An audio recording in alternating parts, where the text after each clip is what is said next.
Explosive सी chlorides and bromides mix with mixture of sulphur जिहड़ा potash जिसनों कोलोकोली किया जाता है तो अनगढ़ तो सोर्स किया गया सीगा कि आज़ादवीर ने धर्मिंदर तो प्रोक्योर किया सीगा। धर्मिंदर नूं अगे हरजीत सिंह ने दिता सी, हरजीत सिंह ने साहिब सिंह साबा जिहड़ा सप्लायर सीगा उस तो लिया सीगा जी। सो ये तीन जिहड़े अक्यूज़ड है दे वर इनवॉल्वड इन सोर्सिंग ऑफ द एक्सप्लोसिव तो एक्चुअल इंसीडेंट के परपेट्रेटर सीगे अमरीक सिंह अते आज़ादवीर सिंह। एक लेडी भी असी क्वेश्चन कर रहे हैं, उन्होंने रोल असी देख रहे हैं, वाइफ ऑफ अमरीक सिंह, तो हाले उन्होंने अरेस्ट बारे कोई व्यू नहीं बनाया। इन्हां आज़ादवीर तो 1 किलो 100 ग्राम 1.1 kg एक्सप्लोसिव जिहड़ा रिमाइंडर सीगा वो रिकवर होया है। तो इस दे विच मैं रिकॉर्ड ते प्लेस करना चाहांगा SGPC टास्क फोर्स और SGPC का सहयोग। तो SGPC के प्रधान जी को मैं फोन करके धन्यवाद भी किया है। तो उन्होंने बिल्कुल पुलिस के नाल मोढा टू मोढा ला के उन्होंने जिहड़ा CCTV सर्विलेंस तो सानू पहले क्लूज मिले सीगे उसनों असी साइंटिफिक तरीके नाल डेवलप किया।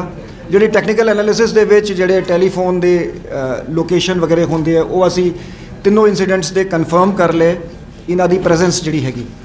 तो जिहड़ा पहला जिहड़ी IED सी वो असैंबल हुई सीगी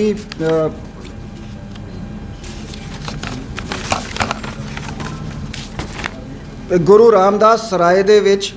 इस दे विच 3 जिहड़े हैगे कंटेनर सीगे, 2 जिहड़े कैन सीगे एनर्जी ड्रिंक दे जिहड़े हेल दे ते 1 मैटैलिक टिफिन सीगा।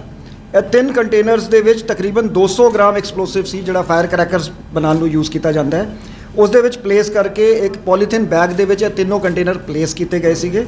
ते जिहड़ी पार्किंग हैगी हैरीटेज पार्किंग बिल्डिंग ਉਹਦੇ रूफ टॉप ते आज़ादवीर ने कल्ले जाके उतों रोप डैंगल करती सीगी। ते उस तो बाद 6 मई नूं 11:25 PM ते एक्सप्लोजन होया सी। आज़ादवीर ते इन्हां इस मॉड्यूल नूं यह लग्या सीगा कि साडे इस एक्शन का इंपैक्ट नहीं होया। देयरफॉर ये दूजा एक्सप्लोसिव जिहदे विच 2 मैटैलिक कॉलियां सी, we will be releasing some pictures ते इनफैक्ट इन्हां दे हाले we will be examining their telephones and other devices seized. तो इन्हां दे टैलीफोन तो पिक रिलीज़ हुई जिहदे विच वो मैटैलिक कॉलियां हैगियां जिन्हां नूं जोड़ के ਉਹਦੇ ਵਿੱਚ एक्सप्लोजन ਜਿਹੜਾ ਸੈਕੰਡ ਜਿਹੜਾ ਸੀ ਇਹ ਜਿਹੜਾ ਇਹ ਵੀ ਉੱਥੇ ਹੀ ਗੁਰੂ ਰਾਮਦਾਸ ਸਰਾਏ ਦੇ ਬਾਥਰੂਮ ਦੇ ਵਿੱਚ ਅਸੈਂਬਲ ਹੋਇਆ ਸੀਗਾ ਤਕਰੀਬਨ 10-10:30 ਵਜੇ ਰਾਤ 7 ਮਈ ਨੂੰ। ਤੇ ਸਵੇਰੇ अर्ਲੀ ਮਾਰਨਿੰਗ ਜਿਹੜਾ ਇਹਨੇ ਜਾ ਕੇ 4 ਵਜੇ ਦੇ ਕਰੀਬ IED ਉੱਥੋਂ ਹੈਂਗ ਕਰਤਾ ਸੀ ਜਿਹੜਾ 6:15 ਵਜੇ ਐਕਸਪਲੋਜਨ ਹੋਇਆ ਸੀਗਾ। ਜਿਹੜਾ ਥਰਡ ਐਕਸਪਲੋਜਨ ਸੀਗਾ ਇਸ ਰਾਤ ਹੀ ਹੋਇਆ ਸੀਗਾ 12:10 ਤੇ। तो उस दे बाद CCTV तो सानू लाइव जिहड़े इन्हां दी फुटेज मिली उसनूं ट्रैक किया गया तो SGPC के सहयोग नाल जिहड़ा हैगा असी इन्हां नूं अरेस्ट किया। तो इस दे विच असी पूरी इन डेप्थ साइंटिफिक इन्वेस्टिगेशन करांगे, फोरेंसिक टीम्स की हेल्प लैके दूजी एजेंसीज़ की भी हेल्प असी लै रहे हैगे। तो इन्हां दी डिवाइसिस एग्जामिन करके असी इस पूरी इन डेप्थ इन्वेस्टिगेशन करांगे कि इन्हां दे किन लोगों नाल लिंक सीगे, इन्हां दे एसोसीएट्स किहड़े सीगे India and abroad and we will unveil the entire conspiracy behind this incident. तो यह पहला ब्रेक थ्रू हैगा, 5 गिरफ्तारियां हुई हैं। मैं CP साहब को कहा सीगा कि एक SIT बना के SIT इसनों इन्वेस्टिगेट करेगी। पंजाब पुलिस ने ये अमृतसर में जो हाल के दिनों में जो 3 लो इंटेंसिटी एक्सप्लोजन्स हुए थे उन्हें वर्कआउट कर लिया है और 5 इसमें गिरफ्तारियां हुई हैं अमृतसर पुलिस की तरफ से। आज़ादवीर सिंह, अमरीक सिंह, साहिब सिंह एलियास साबा, हरजीत सिंह और धर्मिंदर सिंह। इसमें प्रिलिमिनरी इन्वेस्टिगेशन में रोल आज़ादवीर सिंह और अमरीक सिंह का पाया गया है जो इसमें जिन्होंने IED असेंबल करी और IED एक्सप्लोड करी। साहिब सिंह साबा, हरजीत सिंह और धर्मिंदर सिंह का रोल सोर्सिंग एक्सप्लोसिव्स जो है वो इन्होंने प्रोवाइड किए एक चेन के थ्रू। आज़ादवीर सिंह को धर्मिंदर सिंह ने हैंड ओवर किया, उसे हरजीत सिंह से मिला, हरजीत सिंह को साहिब सिंह ने दिया था। साहिब सिंह के पास लाइसेंस्ड एजेंसी है, एक्सप्लोसिव्स ये ऑपरेट करते हैं अनगढ़ इलाके में। रिकवरी इनसे 1.1 kg mixture of chlorates and bromides हुए हैं। इनकी टेस्टिंग केमिकल टेस्टिंग कराएंगे और ये लो ग्रेड एक्सप्लोसिव्स हैं जो आमतौर पे फायर क्रैकर्स में इस्तेमाल किए जाते हैं। मैं SGPC टास्क फोर्स और SGPC के सहयोग के लिए उनको धन्यवाद देता हूं और रिकॉर्ड पे प्लेस करता हूं। मैंने SGPC के प्रधान जी से बात करके उनका धन्यवाद भी किया है। तो पुलिस के साथ पूरा सहयोग किया गया।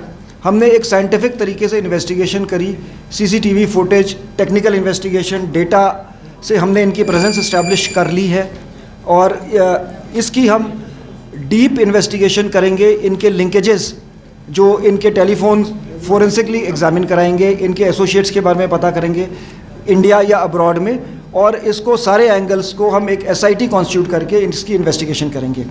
Punjab police has successfully worked out the cases of explosions which took place in Golden Temple recently, and we have arrested 5 persons. They include Azad Veer Singh, Amreek Singh, the main perpetrators of the incident, and the 3 people who supplied and sourced the explosives, Sahib Singh, Harjeet Singh and Dharminder Singh. Azad Veer Singh was provided the explosives by Dharminder Singh, who was provided by Harjeet Singh, and it was actually sourced from Sahib Singh Sabha, who 1.1 kg low intensity explosives have been recovered. These include a mixture of chlorades and bromides which are normally used in firecrackers. I place on record the appreciable role played by SGPC Task Force and SGPC, and we have thanked the SGPC President for the cooperation. The investigation will be carried out in a scientific manner. The CCTV, in fact, it was scientific investigation which led to a breakthrough by examining the CCTV footage, and then we were able to identify and track the perpetrator through technical means. And we will investigate the entire deep-rooted conspiracy behind this, who are the associates of the people arrested in India and abroad, and get to the bottom of it. The IED, which was the first IED, was assembled in the bathroom of Guru Ramdas Sarai on 6th. It constituted about 200 grams of explosives which are used for firecracker making in 2 energy drink cans with about 10-12 stones of bajri. And a metallic tiffin was also filled with the same explosive material. And all these 3 containers were placed in a polythene bag.